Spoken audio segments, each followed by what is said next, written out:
Mi tema es el juicio de hecho. Al principio, cuando uno acaba la carrera y sobre todo ya si se te ocurre hacer el doctorado, estás apasionado por ver grandes cuestiones jurídicas en el foro, que te vengan con las grandes, discutan sobre las grandes instituciones. Yo recuerdo, y no me extenderé porque no me voy a quedar sin tiempo, la primera vez que fui a la Audiencia Provincial de Barcelona como magistrado, formando una camarilla o no sé cómo le llamamos. Cámara.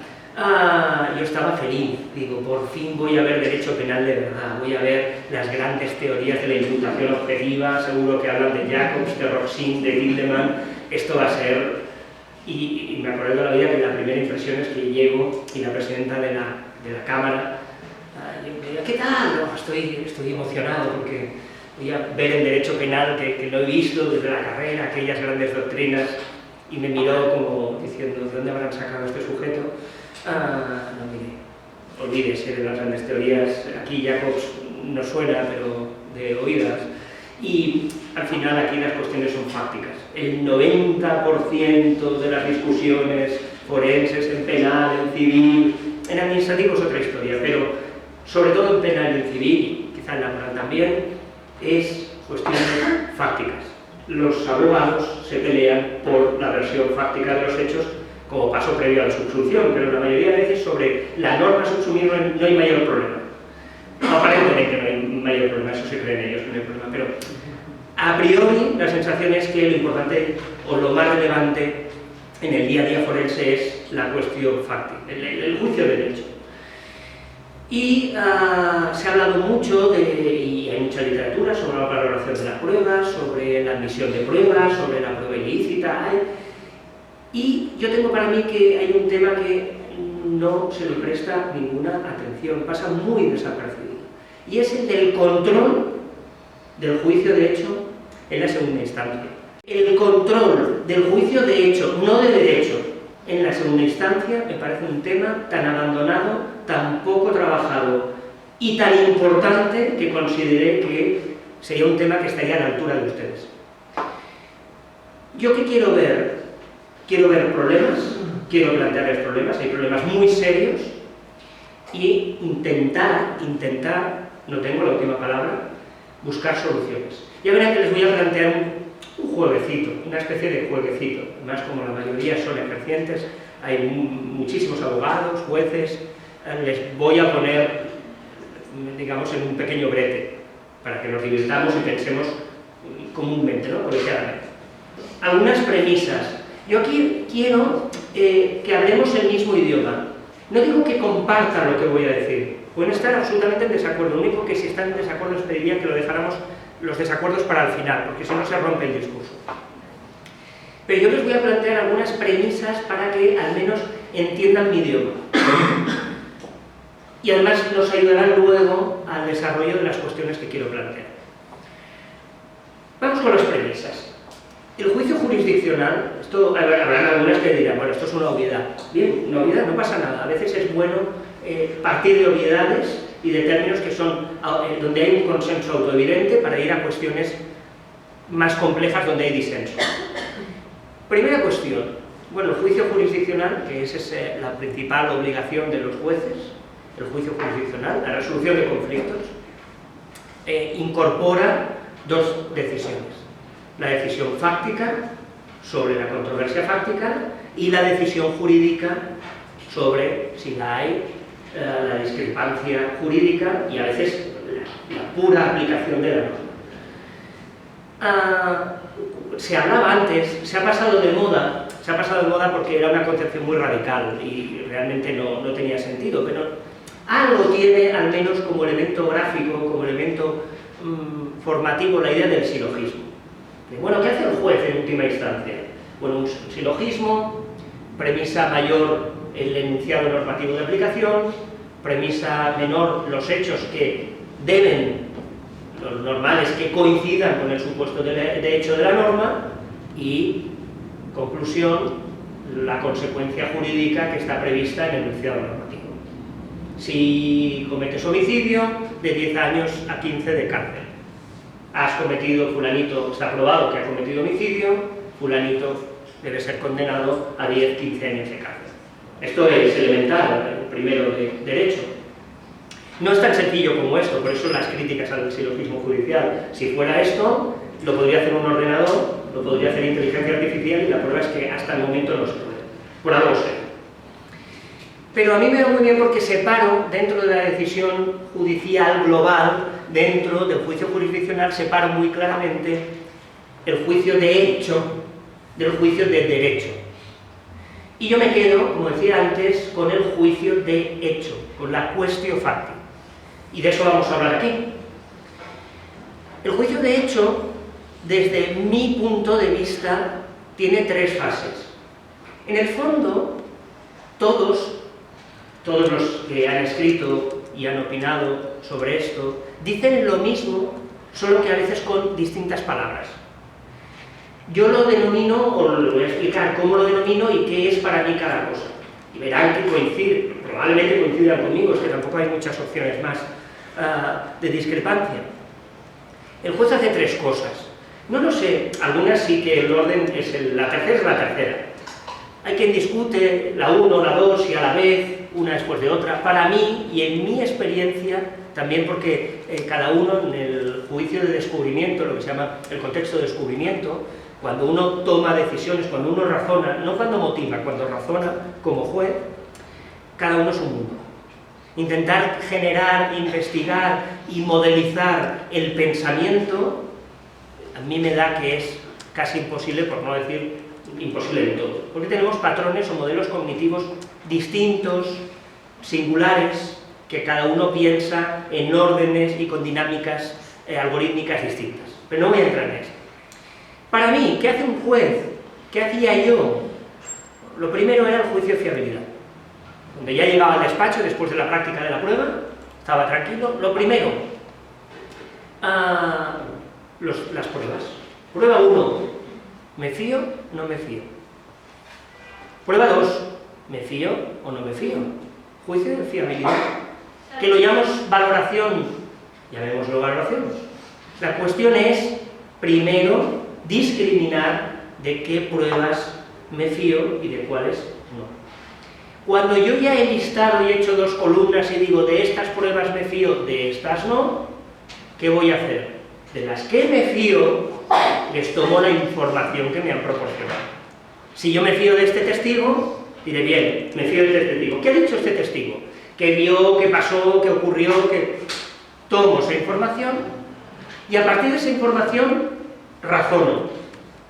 A veces el razonamiento es sencillísimo, porque el razonamiento consiste en decir, caramba, el testigo me dice que vio a fulanito pegar a menganito un puñetazo en la mejilla y que le estaba delante y que vio cómo impactaba el puño en la cara, y el hecho controvertido es si fulanito golpeó en la cara a menganito, pues no hay que pensar mucho, ¿no?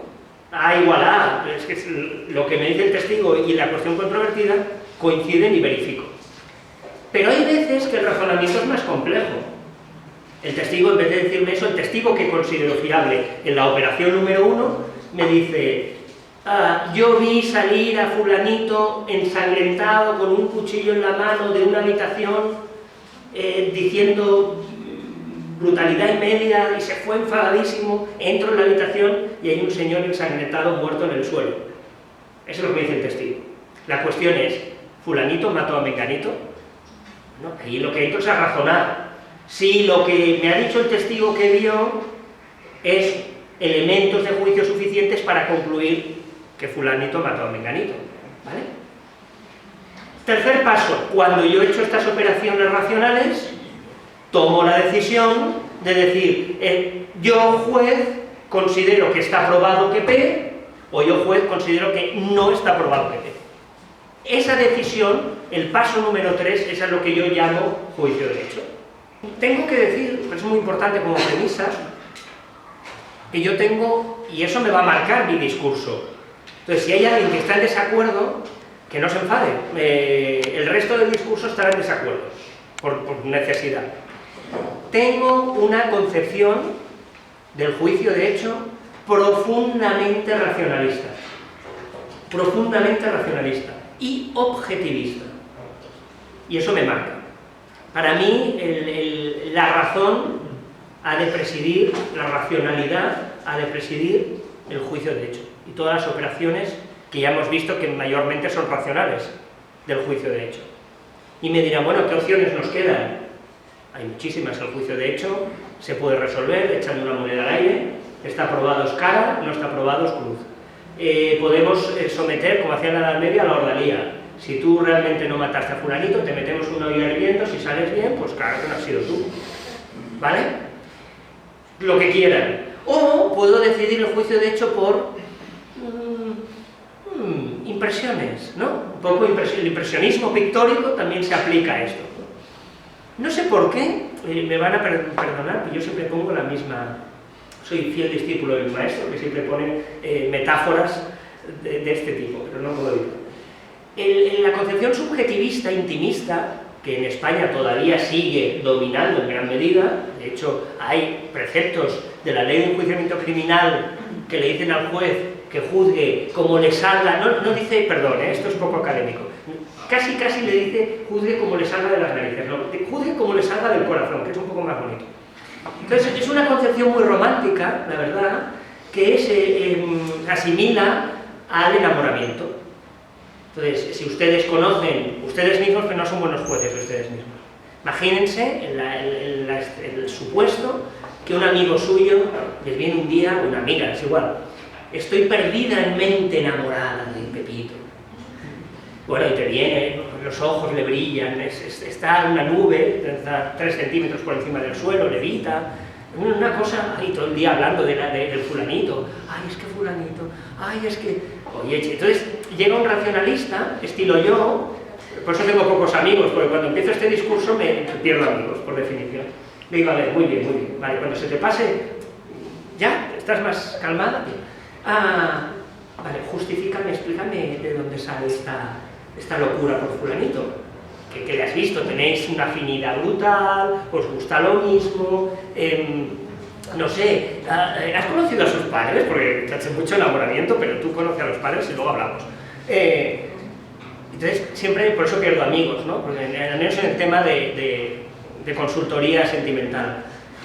Porque siempre me dicen lo mismo, Carlos, eres horriblemente frío, racional, qué triste es tu vida, o sea, ¿cómo este enfoque? Y digo, bueno, triste será la tuya cuando se te pase la cosa esta que tienes y te des cuenta de que, jolín, lo que antes era un peinado maravilloso con un rizo, joder, es que no se peina. ¿Vale? Entonces, cuando se te pase eso, ahí, yo hablo es un pelo como el mío, ¿no? Qué bonito el pelo blanco, qué bonito, es que le da un aire. Al cabo del tiempo pensará, cariño, tiñete, ¿vale? Entonces, ¿a dónde voy? Me preocupan mis amigos y por tanto me preocupa el razonamiento de mis amigos y las decisiones que me toman mis amigos. Entonces digo, esa decisión de, no racional, ya sé que el amor no es racional y no voy a entrar en un debate, esto no es, ahora me vuelvo a procesar inmediatamente, pero esto es muy importante para que se me entienda la distinción. Y me parece peligroso porque al final, cuando la que manda, si saben un poquito de neurología, sabrán que en nuestro cerebro hay 2 grandes campos donde se juega lo más importante de nuestras decisiones. El hipocampo, donde está la amígdala en el centro, que es el cerebro cavernario, que sigue siendo muy parecido al que utilizábamos cuando estábamos en la cueva, hace tropomil años, que es el que rige, entre otras cosas, el enamoramiento y esto, y el córtex prefrontal, ¿no? Lo que en las culturas orientales llaman el tercer ojo, que es donde se concentran los procesos de razonamiento abstractos, matemáticos, lógicos, etcétera, etcétera. Y entonces en nuestro cerebro siempre hay una pelea, a ver quién gana. Suele ganar la amígdala, ya lo digo. Y la prueba está en que cuando ustedes están yendo en coche y alguien les choca o se para o va muy lento, domina la amígdala porque, aunque ustedes son gente racionalísima, académicos, estudiosos, lo primero que sueltas es un espumarajo por la boca. ¡No! Y dices, vale, ha salido mi cerebro cavernario. ¿A qué voy con todo esto? A que es muy importante decir, ¿cómo quiero decidir? ¿Con el corazón? con la amígdala, con esa sensación o ese modo de decidir que es el propio, por ejemplo, del enamoramiento, o quiero que un juez que ha adquirido una responsabilidad muy grave o está resolviendo un conflicto jurídico, resuelva racionalmente. Bueno, ellos ya han visto de qué peloteo. Quiero que sea hiperracional.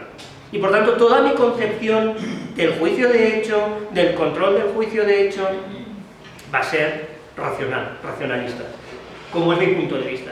Que ustedes consideran que no, que es mejor un enfoque intimista, subjetivo, emotivo, bueno, pues discutiremos, no nos pondremos de acuerdo, pero cabe esa opción. Imbuido de mi ideología marcadamente racionalista, tengo, porque yo la profesora Meroy ya cuando me ha presentado me ha dicho que me ha venido a decir muy finamente que yo soy una rara avis, y si no lo digo yo claramente, que en teoría soy procesalista, pero tengo una impronta filosófica tremenda. Y yo creo, yo soy un prófugo del derecho procesal en España, en el sentido de que, tal como se plantea el derecho procesal en España, que no tengo ningún inconveniente, yo busco más un enfoque que implique aspectos de la filosofía que para mí son trascendentales. Epistemología, sobre todo en el juicio de hecho la epistemología es clave. En el juicio de hecho la argumentación relacionada con la motivación, como la veremos, es clave. Y luego, si nos fuéramos a cuestiones más normativas, yo creo que es muy importante toda la teoría de la interpretación, toda la teoría de la norma, etcétera, etcétera, que a veces los procesalistas nos olvidamos de ella. Y ahí los filósofos tienen mucho que aportarnos. Bueno, digo, estoy muy imbuido de esa visión racional. Para mí es fundamental el papel de la epistemología, de la teoría del conocimiento en el ámbito del juicio de hecho, y tan es así que cuando yo explico lo que es la prueba, siempre hago la misma distinción. Digo, está el planteamiento canónico, lo que siempre, normalmente se explica en las facultades, ¿qué es prueba? Y todo el mundo tiene los tres conceptos clásicos de prueba, ¿no? Prueba como instrumento, prueba como actividad o medio, y prueba como continente de una información, la fuente de prueba, ¿vale? También es una cuestión nominal, igual en Latinoamérica las categorías son distintas. Luego también hay quien habla de la prueba, más que de la prueba, de probar como convicción que se genera o que se puede generar en el juez. He conseguido probar he conseguido convencer a alguien. Para mí la prueba, esto es personal y es un enfoque quizá un poco miope porque es profundamente epistémico, para mí la prueba es información. En el proceso hay dos clases de información. De hecho, los procesos, el protagonista de un proceso es la información. La gran protagonista del proceso es la información. Fíjense cómo empieza un proceso. Las partes trasladan información al juez. Cuando yo estoy representando, cuando yo en la demanda, cuando yo en la querella estoy diciéndole al juez, oiga, este es el conflicto jurídico que pongo sobre la mesa para que me lo resuelva, ahí le estoy dando información fáctica, información jurídica sobre las normas que considero de aplicación. Incluso le estoy informando sobre lo que quiero que él me dé. Todo eso es información. Si nos centramos en la información fáctica, ¿qué hace el juez? Una parte me dice que fue Pepe el que chocó. La parte demandada dice no. Juan dice fue Pepe. Y Pepe dice fue Juan. ¿No? Tenemos informaciones sobre la realidad discordantes. ¿Qué tiene que hacer el juez? Verificar. Tiene que decir cuál de las dos o ninguna es verdad. No voy a entrar mucho en lo de verdad y el concepto de verdad, que habría que decir mucho para matizar, pero sirva lo que digo, al menos a nivel básico. ¿Qué hace el juez? ¿Qué sería lo ideal?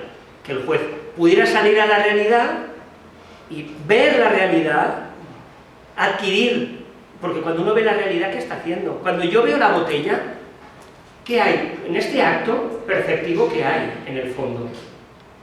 Una captación, una aprehensión de información sobre la realidad. De hecho, el ser humano se relaciona con la realidad en la medida que puede predicar cosas sobre la realidad. La realidad está ahí fuera, y la realidad existe con independencia de mí. Pero lo importante desde el punto de vista del ser humano es que yo me relaciono con la realidad, pues la realidad me proporciona información que me permite relacionarme con ella, ¿vale? Pero olvídense de esto, vamos a bajar nivel filosófico y vamos a poner el ejemplo claro, que es el sencillo. Yo a los alumnos siempre les hago lo mismo. Y ahora de repente les digo, ostras, está lloviendo y no llevo paraguas. Vaya, ustedes no pican. Y nosotros miramos. Todos los alumnos miran por la ventana. Todos. ¿Anda, está lloviendo? Sí. ¡Ay, la moto! ¡Ay! Bueno, ¿por qué? Porque yo les he dado una información que necesitan verificar. ¿Cómo la verificas? Caramba, mira por la ventana, ¿llueve o no llueve? Si llueve es verdad lo que digo, si no llueve es mentira, es falso. Sí. Tan sencillo como eso. Bueno, el juez hace eso todo el tiempo. Cuando el juez se planta delante de la realidad, porque a veces dicen, sí, pero a veces no recibe información, porque lo ideal es que el juez tenga información sobre la realidad para compararla con la información que le han proporcionado las partes en conflicto y decir, ¿qué encaja con qué? ¿Vale? Si hay algo que encaje, esa afirmación de hecho controvertida la podré considerar probada. ¿Me siguen? Vale. Y dicen, ya, pero esto no encaja en los casos de reconocimiento judicial, de inspección judicial, cuando el juez se planta delante de la realidad controvertida, ¿vale? Pero, aun cuando el juez se plante delante de la realidad controvertida, no la aprende por sí misma, recibe información, se hace una idea. El juez sale de ahí diciendo, acabo de ver un camino, imagínense un pleito de servidumbre de paso, que el demandante dice que por ahí no se pasa, que el demandado le ha ido acortando el camino y que la servidumbre ya no sirve. Y hay un incumplimiento o hay una vulneración de su derecho real de servidumbre. ¿Sí? Y el juez ve el camino, y el juez aprende visualmente el camino y lo verbaliza en su interior o lo convierte en información, lo procesa y lo convierte en información. ¿Qué información saca el juez de ahí? El camino es estrecho a morir. Aquí no pasa, vamos, ni una persona de perfil. ¿Vale? Si el juez verbaliza y obtiene esta información, que ahora luego la compara con lo que le ha dicho el demandante, oiga, ahí no se pasa ni de broma. Tiene usted razón, porque efectivamente yo tengo su información, la información sobre la realidad, las confronto, está probado que esa servidumbre se ha vulnerado o se ha perjudicado. ¿Me entienden esta idea de información? Ya no les digo nada, porque esto es el mundo ideal. ¿Cuántas veces se puede hacer una inspección judicial? Si la realidad con la que nos enfrentamos todos los días es histórica, ha desaparecido. Un choque de autos ha desaparecido. Un puñetazo, ya está, le he pegado el puñetazo y ya, ese hecho ya es historia. La mayoría de hechos controvertidos son históricos, ¿cierto? Claro, el juez ya ni tan siquiera puede salir a ver la realidad por sí mismo. Entonces la realidad, lo que quede de esa realidad, pues la realidad deja rastros, deja la percepción en un testigo, deja indicios, deja, no sé la palabra, residuos materiales, manchas de sangre, huellas, y de ahí eso le proporciona al juez información que a través de X razonamientos le llevará a la conclusión de está probado que la información que me dio el demandante o el demandado se corresponde o no con la realidad. Tan sencillo como esto. Es una actividad de confrontación continua. Si están de acuerdo conmigo, no pretendo que lo estén, pero si estuviesen de acuerdo conmigo en que la prueba es ante todo información, porque lo otro es accidental, una fuente de prueba es el que contiene un testigo, para mí es una fuente de prueba. ¿Y qué quiero decir con eso? Un testigo, yo si soy testigo, ¿qué soy? Un portador, un continente, una caja dentro de la cual hay información. Información sobre la realidad que yo le voy a proyectar al juez. Pero la protagonista aquí sigue siendo la información. Cuando enfocamos la prueba como actividad, como medio de prueba, y decimos interrogatorio de testigos, ¿para qué está el interrogatorio de testigos? ¿Por qué le preguntamos? ¿Para hacerle perder la mañana al testigo? No, para extraer la información de su interior, de su mente y proyectársela al juez, trasladar la información que está en la cabeza del testigo y decir, aquí la tiene, señor juez. ¿Quién es la protagonista aquí? La información. Lo otro es accidental, es secundario, es instrumental. Y lo mismo digo, si consideramos la prueba como elemento, como materia, como objeto, una gota de sangre, sobre la que luego haremos pruebas de ADN, es una gota de sangre. ¿Por qué es valiosa la gota de sangre? Caramba, porque contiene información genética que luego permitirá identificar. Volvemos a lo mismo. ¿Qué hay de común? ¿Cuál es el común denominador a todas las concepciones de prueba? Que se quedan, para mi gusto, a las afueras y no entran en el núcleo. La información. La información. Por tanto, ¿eso a qué nos lleva? A que estamos realmente, cuando hablamos de hechos, en el campo de la epistemología. Nos guste o no, pero de lleno. De hecho, es el juicio de hecho, no hablo del derecho procesal probatorio, no, el juicio de hecho es lo menos jurídico que he visto en mi vida. No es jurídico.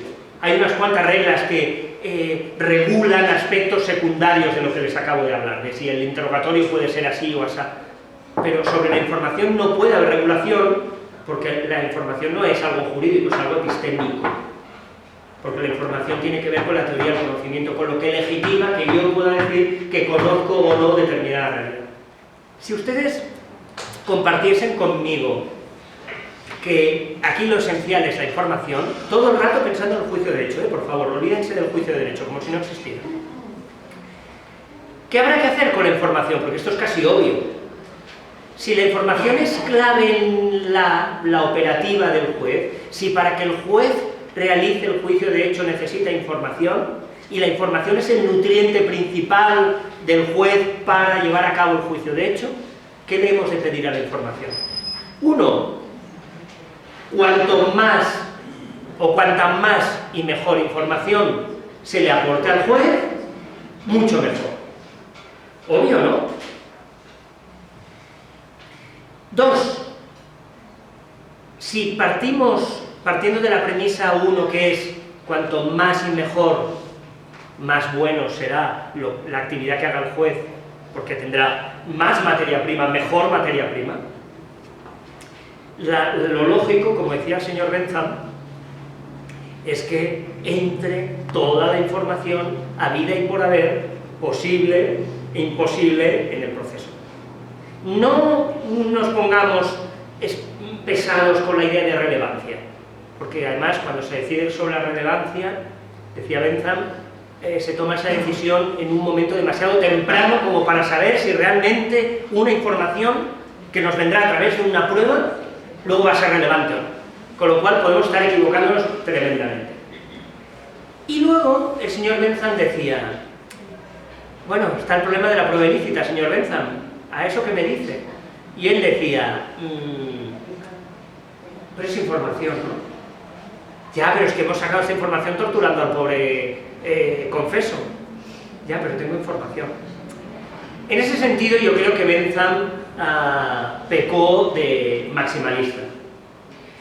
A mi criterio, o sea, yo comparto con él la idea de cuanta más y mejor, criterio general, con unos límites, que es que tenemos que respetar valores superiores al puramente epistémico. Por tanto, cuando la prueba salud, me he frustrado el estornudo, que es lo peor que te puede pasar. Cuando hablamos de valores superiores, en España, por ejemplo, en la Constitución hay una serie de valores que se contemplan como restricciones al alcance epistémico de la prueba. Y están todos los que se pueden ver afectados por prueba ilícita. Secreto de las comunicaciones, inviolabilidad del domicilio, son valores supraepistémicos. Y las normas que dicen, oiga, no torture, me da igual que es un terrorista que tiene preparada una bomba y van a morir 40 millones de personas. Que no lo torture, que la Constitución dice que no lo torture, espabilese, búsquese la vida, haga algo, pero no lo torture. Luego en España hay que reconocer que vienen unos señores llamados ius moralistas y entonces hacen magia y consiguen sacarse un principio contrario y dicen, bueno, en este caso, entre tortura y salvar 40 millones de vidas, voy a por él sin piedad, porque hay un principio que pesa más. Ponderación y estas cosas que el profesor García Amado les habrá explicado magníficamente bien. Pero si no eres moralista y tienes, como es mi caso, una impronta positivista, dices, no sé, policía, haced lo que queráis, pero no torturéis. Porque hay una norma que dice en la Constitución, no se torture. Oiga, es que esta norma es contraepistémica, me da igual. Ahora, esto es una cosa, y otra muy distinta es que en nuestros ordenamientos procesales hay normas que son contraepistémicas, es decir, normas que impiden o dificultan la obtención de información o el favorecimiento de la entrada de información en el proceso y que no sirven para tutelar valores supraepistémicos. Hay normas que son contraepistémicas porque el legislador no sabe ni lo que es el legislador procesal español, desconoce lo que es la epistemología. No le iría bien hacer un cursillo de epistemología. Porque hay veces que no se sabe por qué, si lo analizase bien desde este punto de vista, sin estar tutelando derechos fundamentales, pone palos a la rueda para que entre información en el proceso. Y hay veces que nuestro legislador mata moscas a cañonazos y dice, uy, es que hay un valor que hay que tutelar. Pues toma ya, norma contraepistémica. Y dice, pues, oiga, señor legislador, ¿no se ha parado a pensar que quizá puede conseguir a la vez el efecto proepistémico y al mismo tiempo tutelar ese derecho fundamental si lo articula de una forma más creativa y distinta? Y a veces el legislador yo creo que dice, ay, pues es verdad. Pues, intentemos, y debería ser un ideal en todos los ordenamientos procesales mundiales, que las normas sean proepistémicas siempre y cuando no haya valores superiores a los que tengan que plegarse. ¿Vale? Estoy todavía en las premisas, no sé, lo interesante vendrá un poquito más adelante.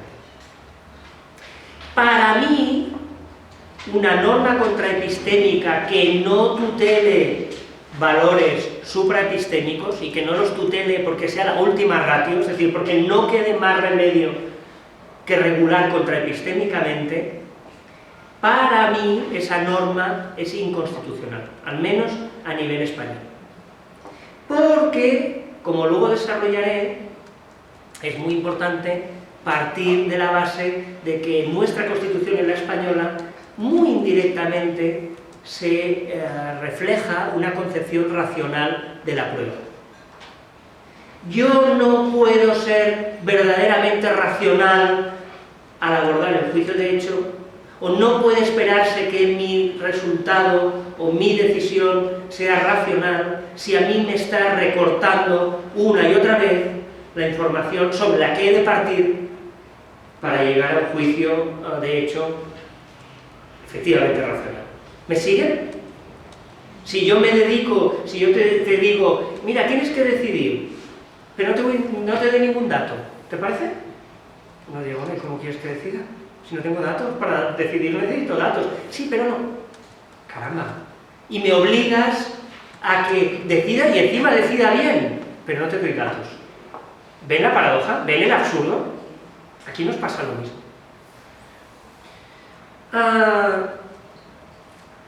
En ocasiones, y esto es interesante, son premisas que voy sentando, no tienen por qué estar exactamente coligadas unas con otras. En ocasiones, me encantaría saber si en sus ordenamientos ocurre, en el español sí, en algunas leyes procesales españolas, el legislador tiene un rapto de lucidez y de repente se pone el traje de la racionalidad y dice, hoy voy a ser racional. Vale, bien, qué bien, yo estoy encantado. Y entonces hay en algunas normas que disciplinan la valoración de las pruebas, en Colombia sé que es así, en Argentina me van a perdonar pero ando más perdido, en España sí, el legislador al menos, aunque la expresión sea horrorosa porque ni él sabe lo que quiere decir, al menos hay un tinte o una gota de racionalidad cuando dice la prueba, tal prueba deberá valorarse según las reglas de la sana crítica. Buena racionalidad, qué alegría. Luego otra cosa es cómo se come eso de las reglas de la sana crítica, ¿vale? Que hasta la fecha, yo hasta el jueves pasado no conseguí escuchar a alguien que lo expresara como Dios manda, porque todo lo que había leído y escuchado hasta el momento decía, no te lo crees ni tú, no sé, jueces se lo decía, a ver, cuando trabajaba de juez, venga, te voy a poner un jueguecito. Luego tampoco tenía amigos jueces, no me extraña. Le decía, oye, mira, te pongo un juego. Te invito a comer si me explicas, que lo entienda, qué son las dichosas reglas de la sana crítica. No, gracias a Dios perdí amigos, pero no tuve que invitar a comer a nadie, porque no había manera. Pero a veces en los ordenamientos sí hay normas racionales que introducen valores epistémicos. Esta es una.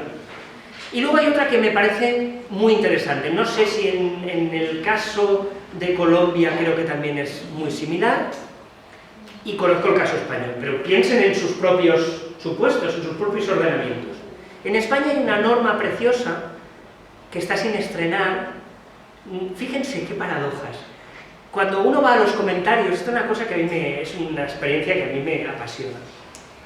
Cuando en una norma procesal existen enunciados jurídicos con una impronta epistémica, una impronta racional, que no es estrictamente jurídico, amén de que comparto con el profesor Alvarado que por qué narices las leyes procesales y todas las leyes, bueno, las otras, las sustantivas, la mayoría lo tienen, ¿por qué las leyes procesales no contienen cláusulas o enunciados jurídicos definitorios? Nunca lo he entendido y estoy con él. Es horroroso, porque no hay manera de ponerse nunca de acuerdo en nada. En España hay una norma que, insisto, el único que se la ha leído y la ha comentado es un filósofo del derecho, es tremendo. Y entonces cuando uno se va a los comentarios de los procesalistas a la ley, ese apartado lo dejan en blanco. Todos, ninguno habla de eso. Claro, porque no, dicen, alguno dice alguna vaguedad que es repetir, enuncia en términos sinónimos lo que dice la norma y dice, ya la he interpretado, pero me estás dando un término equivalente, pero no me estás diciendo qué es. Entonces la norma, que sobre esta voy a tratar en lo profundo de mi charla, dice, la motivación, léase la justificación del juicio de hecho, la decisión sobre lo que tú, juez, consideras probado, esa justificación, dice en España de una manera preciosa, debe ajustarse a las reglas de la lógica y de la razón. ¿Más racional que esto? ¿El problema cuál es? Que estoy seguro que le apostaría a lo que sea. Yo desearía conocer al legislador y decir, legislador, en la intimidad, sin que nos oiga nadie, cuéntame, ¿sabes lo que escribiste? ¿Tienes la más remota idea de lo que significa lo que escribiste? ¿Qué problema hay que los aplicadores dicen las reglas de la lógica? Además, reglas de la lógica es muy divertido porque te hablan de los 4 principios que no sirven para nada, pues no son operativos, principio de identidad, principio de no contradicción, principio del tercero excluido. Y eso en lógica es como un 1% del campo de la lógica, ¿vale? Y se quedan tan contentos. ¿Vale? ¿Y qué te aporta lo del principio de identidad? Igual A, muy bien. ¿Y? Bueno, total, ahora hablaremos de estos criterios. Pero es muy importante tener esto en cuenta y espero que en sus ordenamientos respectivos tengan normas de este estilo, porque va a ser muy importante para lo que se nos viene encima. Voy acabando las premisas. Todos los ordenamientos tienen o contemplan el derecho, la mayoría será fundamental, al acceder el justiciable al sistema de recursos, ¿vale? Se podrá enunciar o se podrá formular como ustedes quieran. En España, el derecho del justiciable a acceder al sistema de recursos forma parte, como tal no existe, forma parte del derecho a la tutela judicial efectiva. Igual ustedes es parte del derecho al debido proceso, no lo sé. Pero es igual, la idea, que es común, es transversal y es de sentido común, es que una decisión, en términos de racionalidad, tiene que poder ser revisada. Porque si no es revisada, entre otras cosas, das campo abierto a la arbitrariedad, a la emotividad, a muchas cosas que son, a mi juicio, terribles. En general, todos los ordenamientos jurídicos, yo diría que todos los latinoamericanos o iberoamericanos, contemplan, formulado como ustedes quieran, una segunda instancia y el derecho a acceder a la segunda instancia. Soy consciente de que este derecho, cuando se plantea como derecho fundamental, es un derecho de configuración legal. Es decir, no porque me da la gana recurro cuando me dé la gana y como me dé la gana y... No, hay una serie de pautas o de criterios de legalidad ordinaria que hay que respetar para que puedas hacer efectivo tu derecho al recurso. Hay plazos, hay formas, etc. Y evidentemente, si se me ha pasado un plazo, yo no puedo invocar el derecho al recurso, por muy fundamental que sea, y ya se me ha pasado el plazo, pero ¿qué más da? ¿No? Yo tengo un derecho fundamental al recurso y usted me va a venir con un plazo. Pues sí, le voy a venir con un plazo porque es un derecho fundamental de configuración legal. Pero, olvidándonos ahora de la configuración legal, la idea que quiero que nos quedemos, y que estarán de acuerdo conmigo, es que es natural, racionalmente natural, que haya una revisión, que haya un sistema de recursos, que haya una segunda instancia, y creo que también es racional, pero esto puede ser diferente en sus ordenamientos. Yo hablo de mi ordenamiento, el ordenamiento procesal español, no sé cómo serán los suyos. A la hora de diseñar esta segunda instancia, el legislador, por las razones que considere convenientes, lo puede diseñar de distintas maneras. Puede, el caso más radical, que sea repitamos el juicio, entre comillas, reproduzcamos el juicio, ex novo. Dos, menos voy bajando de lo más radical a lo menos. Menos radical, no lo repetimos, pero se admite la entrada de pruebas, nuevas pruebas, pero no nuevas pruebas que respondan a nuevos hechos, sino desarrollemos incluso desde el punto de vista alegatorio, pueden decir cosas nuevas que no han dicho en la primera instancia. Bueno, bien, es una opción legislativa. Tercero, voy bajando, que es el sistema, el enfoque español, ¿no? el dibujo español. El juez de apelación, de segunda instancia, no permite que se innove nada, pero sí va a revisar de cabeza hasta cola todo. Todo. Todo es todo, con mayúsculas, subrayado, como quieran, todo. Nada escapa. Y es lógico. Y luego puede haber sistemas donde la revisión se circunscriba a determinadas cuestiones. O solo fácticas, o solo jurídicas, yo qué sé. O incluso puede haber enfoques que no hay segunda instancia.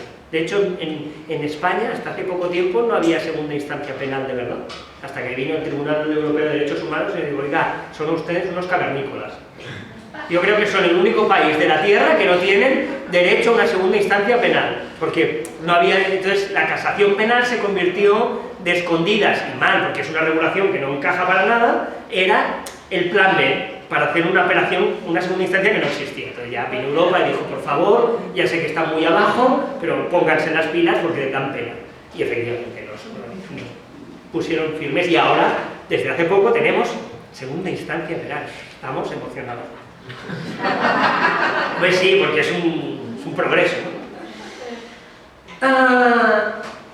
Superadas estas premisas, quiero hablarles muy brevemente. Ya nos estamos acercando al descanso y a la cuestión fuerte que les quiero plantear, al jueguecito que les quiero plantear. Yo creo que ha de haber un debido control del juicio de hecho. Ha de haber un buen control del juicio de hecho. Un control de verdad, riguroso. Por si no, ¿para qué lo tenemos? Para hacerlo mal no lo hagamos, porque perdemos tiempo y recursos y todo. Y lo importante es que tengamos claro, o que tengan claro los controladores, cuáles son los parámetros de fiscalización. Porque, oiga, controle. Bueno, vale, pero ¿qué es lo que tengo que controlar? ¿Cómo tengo que controlar? Es que no sé. Vaya control va a hacer el que no sabe controlar. ¿Están de acuerdo? Sí. Bueno, pues lo que les parece una obviedad en España no es una obviedad. Los controladores en materia de juicio de hecho, pobrecitos, están dejados de la mano de Dios.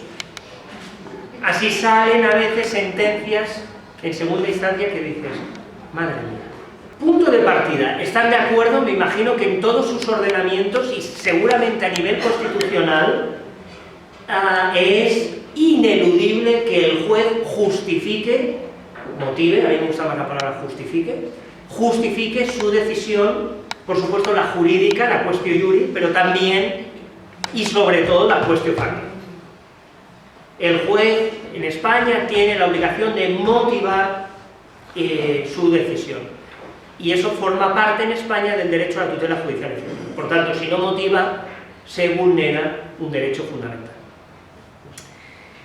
En algunos ordenamientos, ya se lo adelantaba antes, la justificación debe ajustarse por establecerlo, como es en el caso español, enunciados jurídicos prescriptivos que le dicen: señor juez, esto no es una recomendación, no es una sugerencia, es un mandato. Y está en términos imperativos. Señor juez, cuando motive, ajústese, lo que les he explicado antes, en el caso español, a las reglas de la lógica y de la razón. Oiga, es que no me gustan, es su problema. Es que no las conozco, es su problema. Es que no sé qué, es su problema. Le estoy mandando que se ajuste a las reglas de la lógica y de la razón a la hora de elaborar la justificación de su decisión. Y digo que especialmente en el juicio de hecho, porque es donde más hay que justificar. Porque la decisión es menos jurídica o nada jurídica y es específicamente, esencialmente epistémica. Bueno, un ejemplo de regla de corte racional en este sentido sería la que dijera: oiga, señor juez, su razonamiento ha de tener dos características: que sea deductiva o inductivamente válido. Se me consta que he tenido una fantástica clase con el profesor Bonorino de lógica aplicada al derecho, y su razonamiento ha de ser materialmente sólido. Vuelvo atrás. Les pongo un ejemplo. Si yo soy juez, les pongo un argumento. Les doy un argumento. Imagínense que en mi argumentación, en la que descansa mi juicio de hecho, extraigo un argumento. Una argumentación es una cadena de argumentos. Y saco un argumento. ¿Sí? El argumento, por regla general, es premisas seguidas de una conclusión. Y, en teoría, las premisas permiten inferir la conclusión. ¿Vale? En algunos casos, esa inferencia es necesaria, en los casos de deducción, de manera que si las premisas son verdad, la conclusión tiene que ser verdad, es que no hay otra. Y hay casos, ámbito inductivo, donde, aunque sean las premisas verdad, la conclusión probablemente lo sea, pero no necesariamente lo sea. Pero no olvídense de esto, ¿vale? No les voy a complicar la vida con los libros. Pero les pongo un ejemplo y lo verán enseguida. Yo soy un juez que en uno de los argumentos de mi cadena argumentativa digo: este señor este testigo se ha sonrojado al contestar determinadas preguntas comprometidas. Este señor miente. No me fío de él. X. ¿Vale? Es un argumento. El argumento formalmente expresado, pero esto lo hacen nuestros jueces a todas horas. Bueno, los míos y los de todo el mundo. ¿Cómo se formalizaría esto? Es la manera rápida, express, ¿no?, de argumentar. ¿Cómo sería el argumento? Porque aquí en este caso se ha comido un paso el juez. Premisa mayor: el sonrojo del testigo cuando responde preguntas comprometidas implica o indica que miente. Premisa menor: este señor se ha sonrojado al responder preguntas comprometidas. Conclusión: este señor miente. Y si miente, podríamos hacer otro argumento concatenado.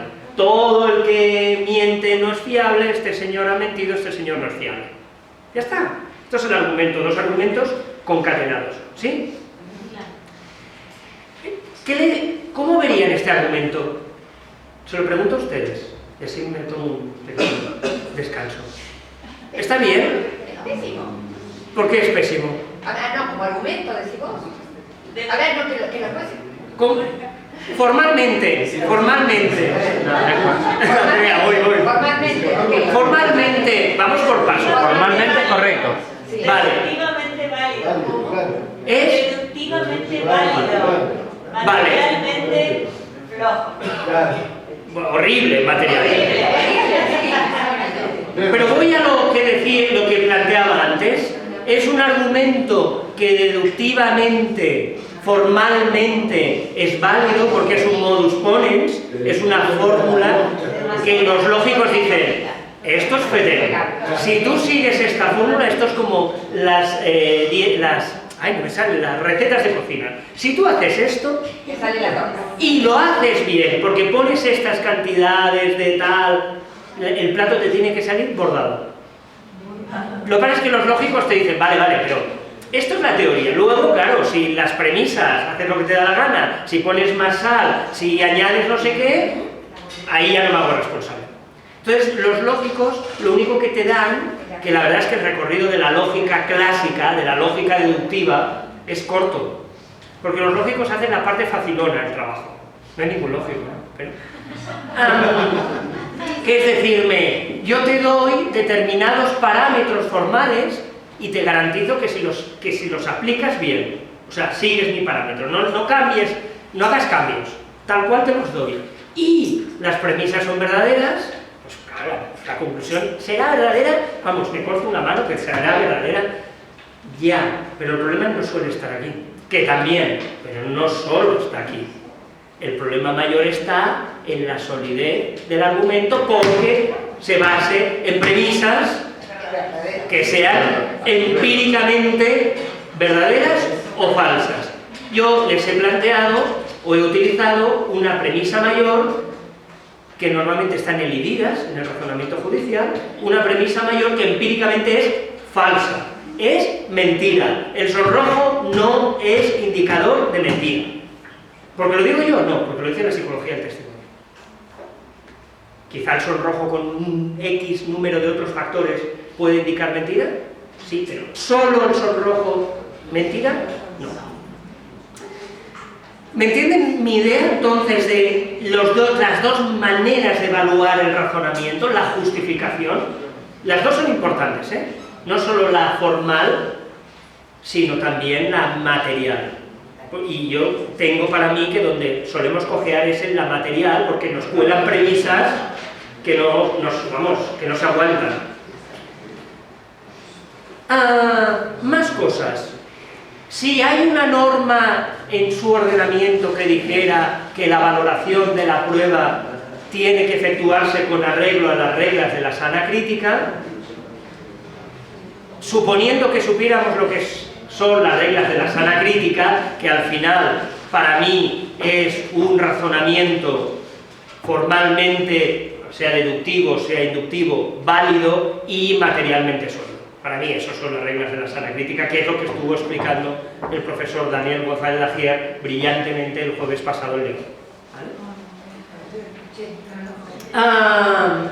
Por tanto, si una norma procesal me obliga a ajustarme en mi valoración a las reglas de la sana crítica y yo soy formalmente incorrecto o materialmente cometo un error en mi argumento, en mi razonamiento, oiga, esto no es baladí.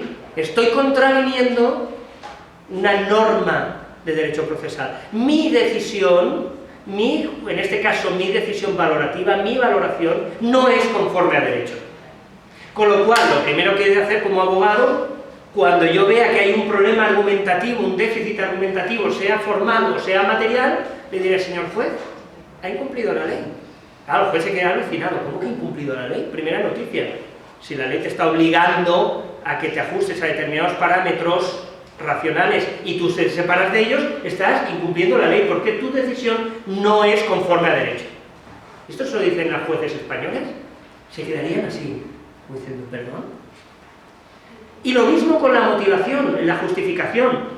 Si usted en la justificación se aparta de las reglas de la lógica, que es el análisis formal del argumento, o de la razón, la solidez material de las premisas y por tanto del argumento en su conjunto, usted está contraviniendo una norma procesal que le obliga a ajustarse a esos criterios. Por tanto, su justificación, su motivación es disconforme a derecho.